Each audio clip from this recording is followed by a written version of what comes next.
Ang breakfast namin ngayon, pusino, itlog, fried rice, tsaka may sausawan na suka. Yan, oh. Hotpot, pre, hotpot. Hotpot. Oh, hotpot. Hotpot. Oh. Lamig, no? Kasi sa ngayon, medyo malamig-lamig pa na onte. Kaya tingnan si Junel, naka sweatshirt pa. Oh, kasi takot ako maitim eh. Hotpot, mainit-init, pre. Malamig. Maganda. Sarap. Ayan, no? Guys, good morning, no? Good morning sa inyo, no? So guys, since naka-set up tayo guys ng ano rito. Ayan, no? Nung pang ano lang to guys, dry run. Kasi soon magka-camping tayo, yan. So sinet up namin dito yung ano, dito yung tent. Ha? Di car siya. Dito, gusto nyo. Tanggalin na muna natin yung ano. Tanggalin na muna natin tong pakuan kasi mamaya pa naman to. Since naka-set up tayo ng pang-camping natin dito. Eh ngayon, dito kami magbe-breakfast. Yan, dito sa lugar na to. Tapos tapat lang siya ng ano, tapat lang siya ng bahay natin, no? At napakaganda ng panahon, no? Ang sarap i-enjoy. Dito kami magbe-breakfast nila ano ngayon, nila Junel. Ang breakfast namin ngayon, pusino, itlog, fried rice, tsaka may sausawan na suka. Yan, oh. Hotpot, pre, hotpot. Hotpot. Oh, hotpot. Hotpot. Oh. Hotpot. Yan ang ano namin ngayon, trip namin ngayon, no? Outdoor breakfast, pre. Oh. Outdoor. Outdoor breakfast. At napakaganda kasi ng panahon kaya ayun, etong si Lilo. Ha? Kanin? Hindi, ng sabaw. Wala. Wala. Ako na. Grabe, oh. Ayun naman ang panahon. Ayun, oh. Ang ganda. Oh, pre. Kaya pumasok, pre. Sabi nga ni Nick, absent na. Oh, absent na, pre. Absent na tayo. Ano ba yun? Absent ka na, pre. Full sec 2 days. Absent na ng 2 days. Nung weekend na. Oo, di ba? Oy, grabe. Yan. So soon, mag-ano tayo? Magka-camping tayo pag hindi na medyo ganun kalamig, no? Kasi sa ngayon, medyo malamig-lamig pa na onte. Kaya tingnan si Junel, naka-sweatshirt pa. Oh, kasi takot ako maitim eh. Malamig-lamig pa. No? Iyo. Ayos, oh. Uy. Yan, oh.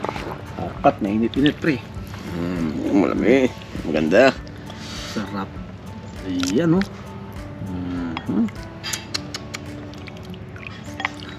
Actually, ito pa yung ano namin. Ito pa yung tira nung ano. Tira nung nag-birthday si Ate Monica, no? At maraming natira. Tatlong beses. Part 3 to. Kahapon nag-part 2 kami. Ngayon, part 3 naman to. Yan. Diba? Ay, napakasarap.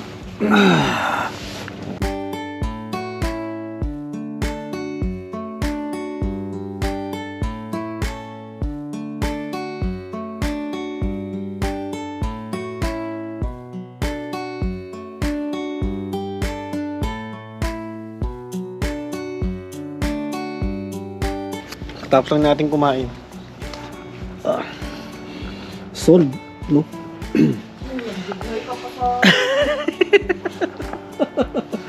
Ngayon guys, magta-try naman tayo na pakwan. Yun, no? Pakwan, guys, pakwan. Kung naalala nyo yung pinost ko na nakaraan, yung hawak-hawak kong ano, hawak-hawak kong pakwan na bili ko sa superstore, no?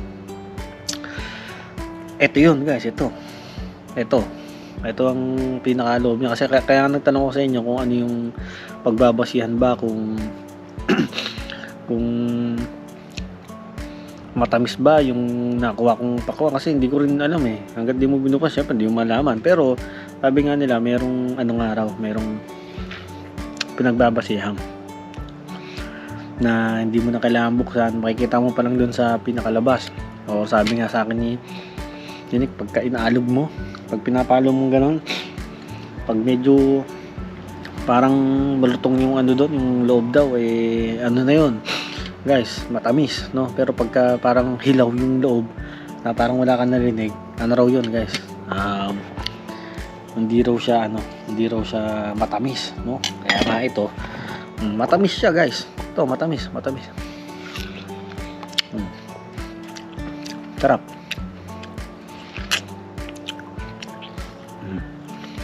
Sarap. Simot. Ito ang alaga namin. Enjoy. Yun nga lang, medyo talaga. Medyo parang mangingitim ka lang dahil nga sa init, no? Pero syempre, gaya nga nasabi ko sa kila Jun at saka kila Jen kanina, minsan nga lang naman talaga. Di ba, ilang buwan lang ang summer dito. Mga 4 months, 5 months. Pero syempre, compare sa iba, mas maikli ang summer sa kanila. Hindi gaya dito sa BC na talagang sobrang enjoy mo yung summer, no? Winter, hindi siya ganun malamig.